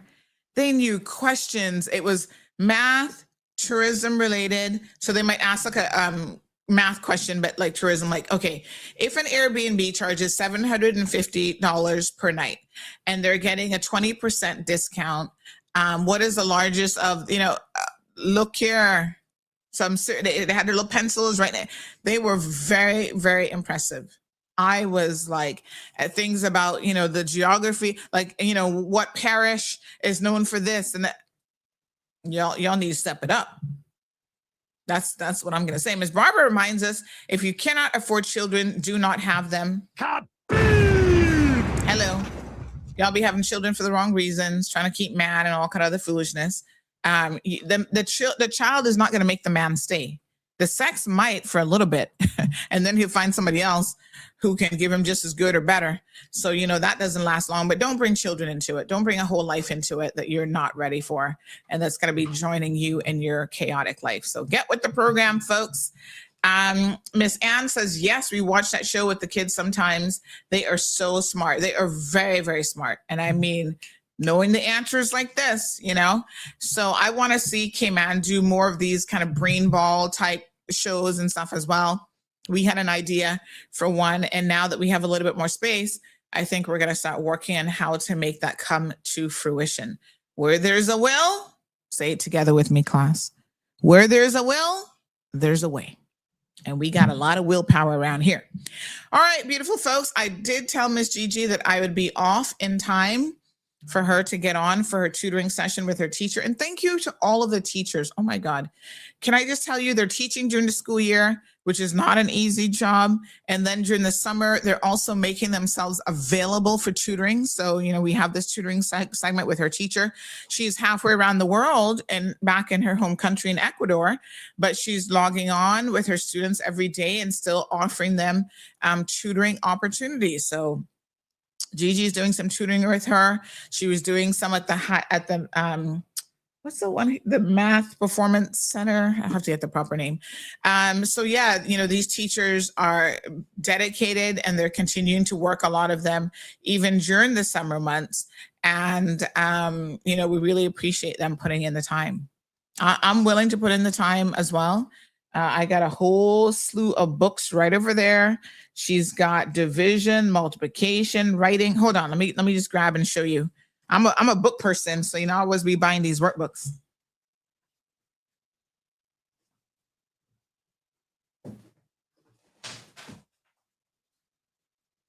So she has her everyday math series, which is what they use in their classroom. They have everyday writing, everyday math. But I also found this other series I will share with you. She loves Lilo and Stitch, so we got a nice little coloring book for her to have some downtime and do her coloring and drawing and artistic stuff. She's actually really quite good with art.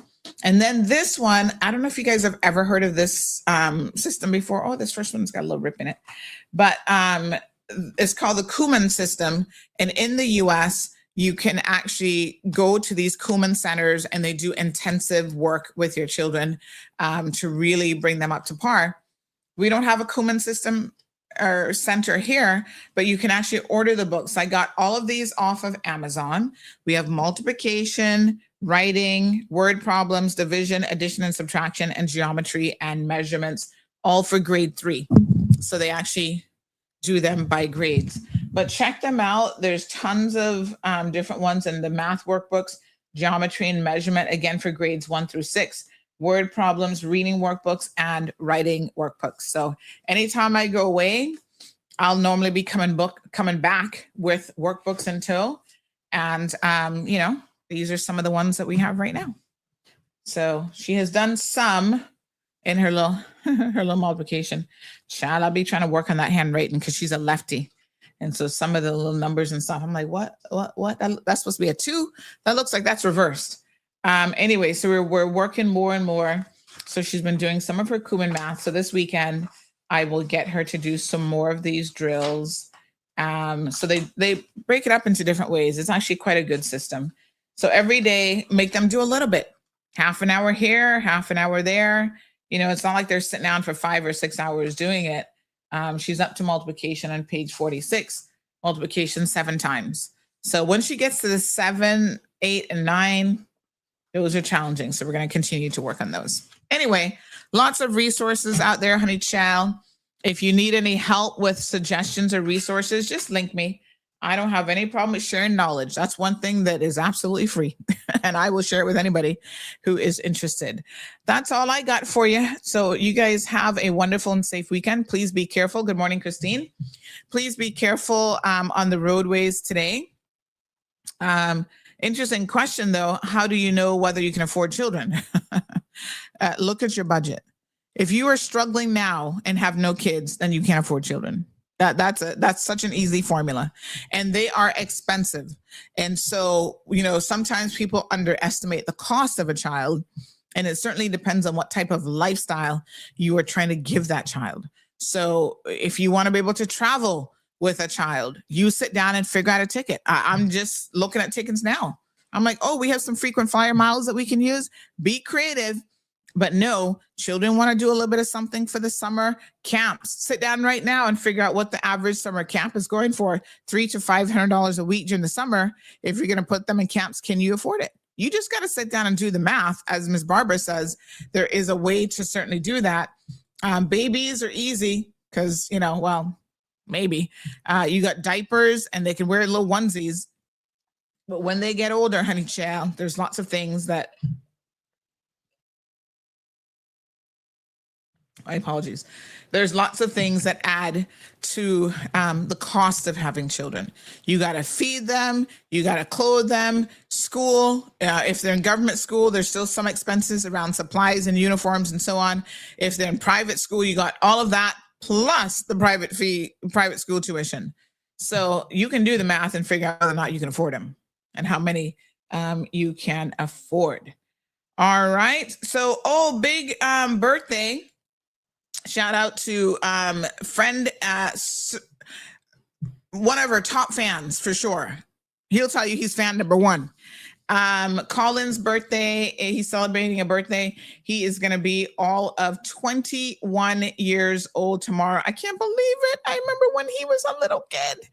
Oh my goodness. Look at young Colin, 21 years old tomorrow. Oh, wow. Happy birthday, Colin. And he's such a fantastic young man. He's studying to be a pilot and just really, really proud of him. Yeah, that's so amazing. Can't believe he's going to be 21 though. Where is the time flying?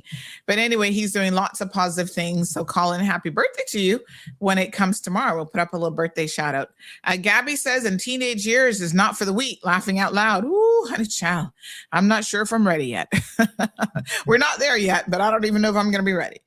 Anyway, thank you guys so much. We'll see you on Monday morning.